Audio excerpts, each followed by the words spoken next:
Hello, and I have been passed it on from um, Sam Mobley, and I am here to interview another outlaw today.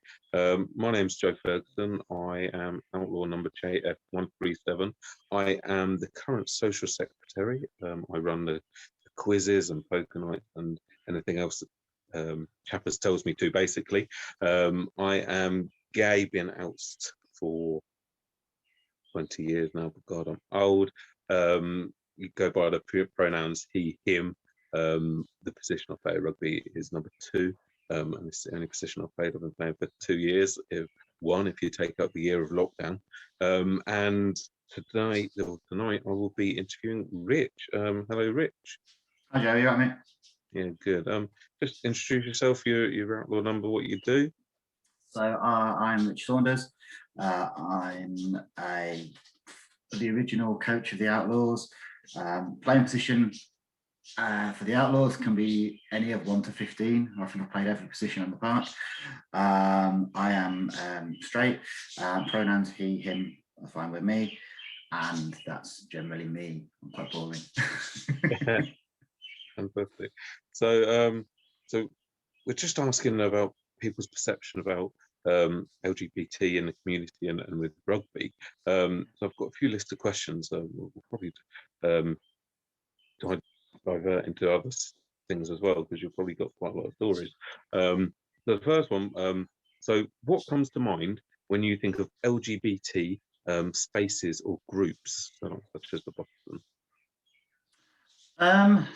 I think, to be fair, I mean, my initial conception of LGBT groups, well, actually, I didn't really have one. I think now there's the ones that I'm aware of are just in terms of how I've met through the Outlaws. So maybe that be sort of going to space like Boston, or in Coventry, there was a bar called Rainbows, and just generally the community there's as a nightlife community. Beyond that, I didn't know a lot. And to a point, I'm going to plead of ignorance. I don't know a lot because I don't know why. I haven't got a good enough answer to sort of say why. But yeah, I think my experiences of the LGBT community, this outside of the rugby, is mainly from the nightlife perspective, and getting involved in sort of maybe the calendars and things like that. But that's probably where I am, I think, with that. Okay. So before the Outlaws or anything like that, did you go to many of the gay bars or any places like that? Do you know what? I'd been to a gay bar probably once in my life, and I don't think that wasn't because of I didn't want to go, but like in Coventry, there's no gay scene in Coventry, and I didn't know many people that I thought were openly gay. Okay. So it was never a place I went, not because I didn't want to, but because it never occurred to me to go, if that makes sense. Yeah. Fair enough. So you, before this, you didn't really have much of a mingling with it then? No, and it was, I think, just that I think with most of my, I don't think until becoming part of the Outlaws, I don't think I had any gay friends. I knew people who were gay, and I worked with people who were gay, but I never had any friends who were gay, and it was never a choice. It was just one of those things that happened in life, if that, So it was more of a case of I hadn't met many gay people, and they became friends because they were mostly from work, because I worked in the care sector, so a lot of people that I met may have been from the work and the care sector side of it. Yeah. Okay. So that's cool. So that's different. So when you think of a traditional rugby club, what images come to mind?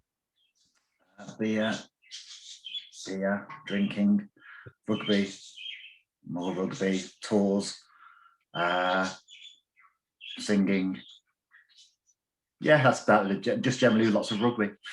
and naked men getting in the changing rooms. That's about it. Cool. So I'm going to link this back to the previous question. So do you think that those two didn't really merge, like the LGBT spaces and the rugby club, or share a common interest? I think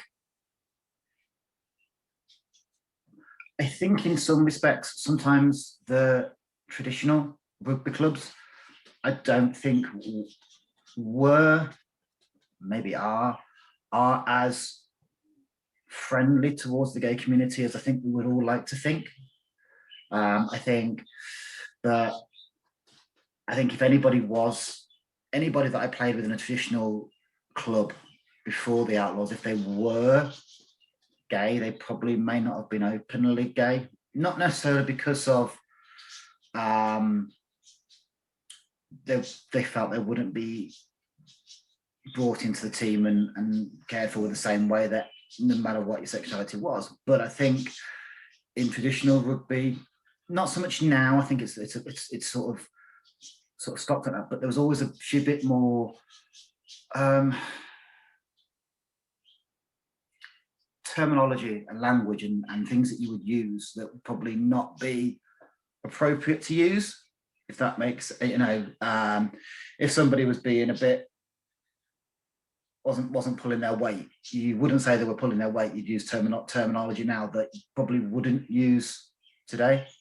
And I suppose it's a safe space. So what I presume you mean there is, if someone wasn't going full pelt, you'd be like, stop being so gay. Yeah, basically, yeah. Or fairy or other terminology you want to use. I think that's exactly what it would be.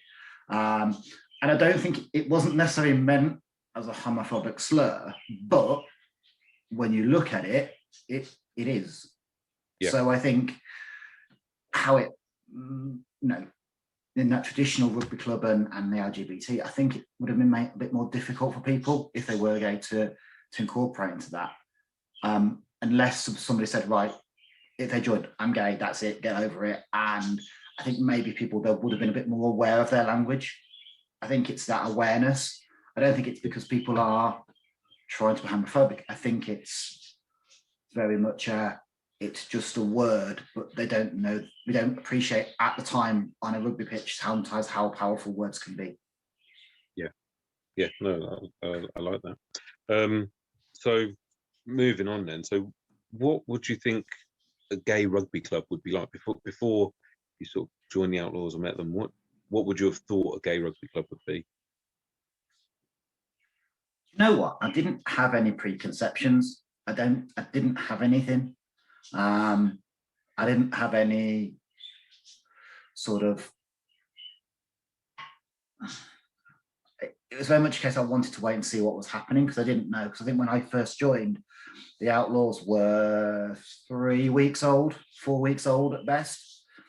And so the way I looked at it, because I initially got introduced by Martin Rodden, who joined, and just because he lived in rugby, and so I came because I used to work with him, and I said, well, I'm happy to come and coach just for a session, see how, if it just helps. And I didn't have any preconceptions. I didn't have any thoughts on what it would be like. And I think if there was ever a stereotype, the Outlaws doesn't fit it in any way, shape, or form. Yeah. So, so I didn't have anything. It's probably quite a boring answer, but it is just like I didn't have any preconceived of what it would be like. It was a case of let's go and see and play rugby, and that's the way I looked at it. Yeah. No, I can see where you're coming from. Probably something that never ever crossed your mind before to have a preconception about. Yeah. So you say Martin Rodden brought you along. How did you know Martin, and how did the conversation of getting you from work to rugby happen? We worked in the same HR team. So I worked in the L&D, Learning Development Department, and Martin worked on the HR. So, and we were literally, desks were probably 10 metres from each other. So we'd always chat. And I know Martin had been to Bingham as a therapist before, so we just chat and talk, and we always got on. And then I think one day he said, "Oh, I've joined a team." I was like, "Oh, okay, cool." I said, and I think it turned to, "Well, if you're happy to come and do a session with you just to help, then I'll do that." And I think Martin must have talked to John McIntyre at the time, and next week I came along, and the rest is history. I think it was just a very simple conversation. It wasn't even, it was just over a cup of coffee, really, when we were working. Cool. So it was like a workplace friend. So you did have some gay friends, just I think, a friend. I think what I tend to do with work is people are colleagues until I know them really well, and then they become friends. So Martin at the time probably was a friendly colleague, if that makes sense. So we got on, but we never socialized outside of work. So that's probably where I class the friends colleague side of it. If I only talk to someone inside of work, they're a colleague, I'm friendly with them. But if I talk to them outside of work, then they become a friend. Yeah. So with Martin then became a friend because we would talk outside of work. So it was just came from that, really. So yeah, so it was, that's the way it was. Cool. So you pretty much answered the next question about how the Outlaws changed your view of rugby clubs. You didn't really have a view of gay ones already, so I think probably because we didn't perception of all rugby. No, I don't think it's changed the perception of rugby. I think what you have seen throughout, what I've seen in traditional clubs, is that the language and the way you would speak has changed a little bit. So people are more aware of language and what they would say. And I think that's just generally because people are a bit more aware now as a society. Maybe they weren't so much maybe 15 years ago, or weren't as bothered, I'm not sure which. But I think it became it is better now in traditional clubs. But I also understand that actually with clubs like the Outlaws, it is a big important part for some people, because it allows, I don't know, people to be a lot more themselves. I still think if somebody who was gay came to a traditional club, they would still possibly feel a little bit uncomfortable with it. But actually, with a club like the Outlaws, you have that almost, apart from getting to know, you have the initial comfort of not that being an issue. Yeah. And I think with clubs, some people may find that, but I think that depends on the person, if I'm honest. Yeah. Fair enough. So hopefully it's just the whole country or the world is getting better. Yeah, I think so. I hope so. So, I mean, we already know you've got experience before, but how long have you been playing rugby? So I started playing rugby in 2003. I was 23 when I started. I'd always wanted to play it. We did it at school, but it was literally just during a PE session. It was never like there were no teams or to join. It was just you did it at school, and I always enjoyed it because the school I came from was predominantly a football school. It wasn't really one of our deputy teachers liked rugby, and that was it. And I liked it. And then when we got to about 14, I stopped playing it because the school stopped playing it. And then it just became something I always wanted to do. And I think it got to a point where I was like, I really want to join a rugby club. I want to play rugby. I want to try it, see if I was any good at it. And so I went and joined a team in Coventry called Marconi. And I played with that. Say we're there for 10 years, I think. I was first team captain, club captain there, and I just grew into the sport. I think it helped that the club I joined, being an absolute not knowing what to do, they were a really friendly bunch of lads, and they welcomed you in and you taught, and it became a big part of who I am. Just being able to play that rugby and the sort of life skills it sort of offered me as well. Not just about what happens on a grassy pitch on a Saturday. Yeah. Oh, cool. Cool. So take me back to 2003. How did you feel for your first training session back then? Knackered, completely and utterly unfit. They did a warm-up drill, and by the end of the warm-up drill, I'm like, just like, and all they were doing was running across in the grid, passing the ball to each other. And I'm like, I can't. I'm knackered. I'm like, really just couldn't do it. Yeah, I was like, I was so unfit because before that, I hadn't done anything physically. I didn't go to the gym. I didn't play any sport. That was it. I didn't do anything physical. So it was definitely an eye opener of, here's the first session. What do you do? Because like, and yeah. But I must have enjoyed it because I went back for a long time. So, and how does that compare to your first training session with the Outlaws? Obviously, I'm assuming you'd be a lot fitter then. Yeah, I mean, to be fair, I've been playing quite a long time by that point. 2013. Yeah, I've been playing probably 10 years by that point.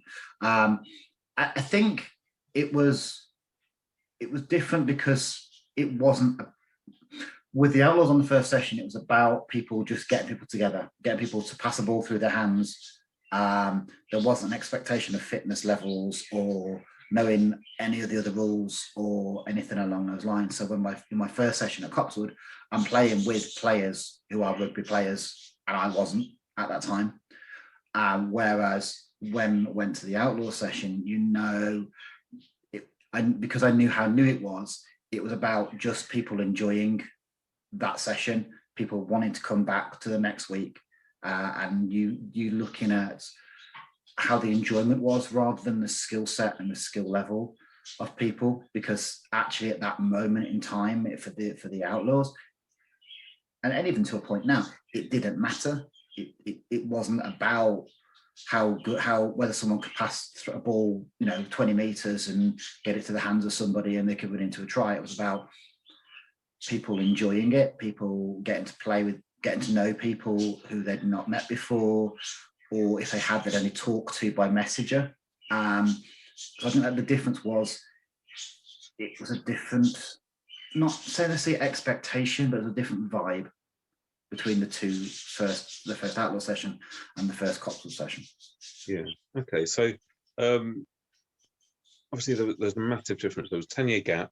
You were coming to the Outlaws not to train with them though, but to coach them. So how did you feel coming in as a straight man to come in and coach this LGBT team? Were you apprehensive about how they were going to take to you? You know what? It didn't bother me one bit. I didn't even think about it. It wasn't a thought. It was, I'm coming to coach people who want to play rugby, and that was it. Actually, the sexuality didn't even enter into my head.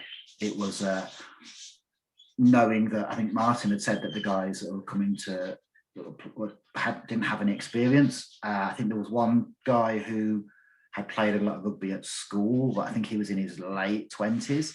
But it was all about just coming to teach people how to pass the ball. I didn't think about people's sexuality or anything like that when in that first session. It wasn't even like in the first session ever. I've never thought it about how it impacts, because it doesn't.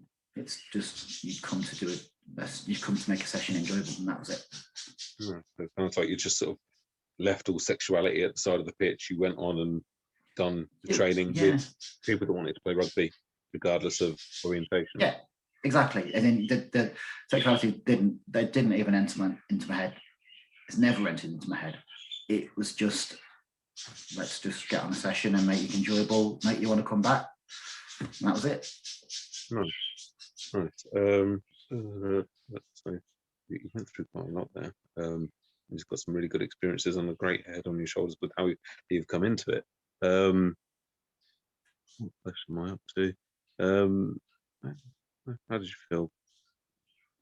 Training session, we covered loads of that. So what advice would you give to a new member, or someone out there watching right now thinking they want to get involved? Just do it. It's as simple as that. Just pick up the phone, send a message, come and train, see if you enjoy it. I think the Outlaws are a bunch of people who make you feel welcome, and you know, there are people that you will click with and instantly just get on with, and unless you message, unless you get in touch, you'll never know whether you enjoy it or whether you don't. So just come along, whether you watch, whether you play, whether you train, whether you train for a year and get the skill set, just do it. It's fun. It's just enjoyable. You meet people that you don't think you would ever meet or get on with, and you do, and it's just an amazing experience. So it would be the first thing I would do, is just send that message, pick up the phone. So I mean, do you still play games with the Outlaws? I mean, this is obviously for people I've seen you play after an injury, and you came back and you just trounced through people. So how many more years with the Outlaws do you actually see yourself with? Probably a lot more than I would with my other club.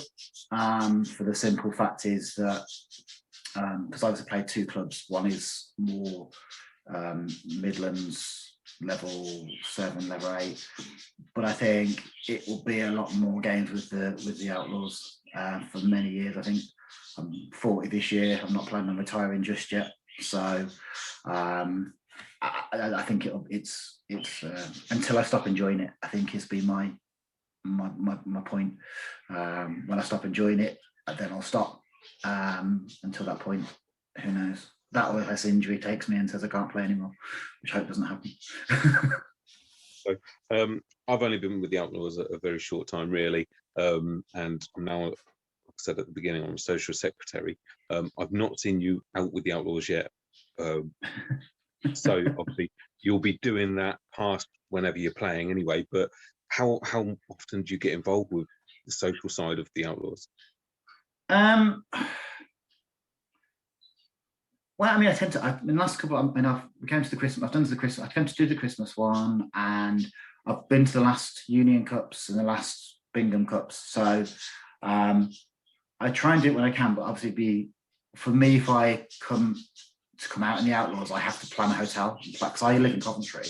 So for me to come out on a social, it's not as simple as I'm coming out tonight, and you know, it's I need to plan where I'm going to stay. Because it's not like as simple as getting a taxi to Coventry, and also because I have a family, I've got 3 children. It's being aware of where, you know, who's looking after them, where are they going to be. So it's a bit more of a military operation to sort of come on a night out than it is as simple as, okay, let's just go on, let's just go. But when I do have a good night out, come out, I also have a good night. I've never had a bad night. You know, and it's always late, and it always ends up in Boston, and it always ends up relatively messy, if not, and if Tina Turner isn't playing, then there's something wrong. So yeah, so when I do, it's a great night out, it takes a lot more planning for me to do on the social side of it. Yeah, no, that's fair enough. So it's actually nice to see, you know, we're not just covering the Northampton area, we're covering from Coventry and other areas as well. Obviously, the more people we can get coming from over there, maybe there's hotel rooms shared. Nice Outlaw glass. So the last question on the list: if you could describe the Outlaws in 3 words, what would they be? Fun, friendly, family. I like that. Alliteration as well. 3 well, very interesting talking to you, Rich. Your work experience with rugby. Thank you very much. And now I'm going to leave it you to pass on and interview the next person. So thank you very much. Okay. Cheers, Joe. Cheers.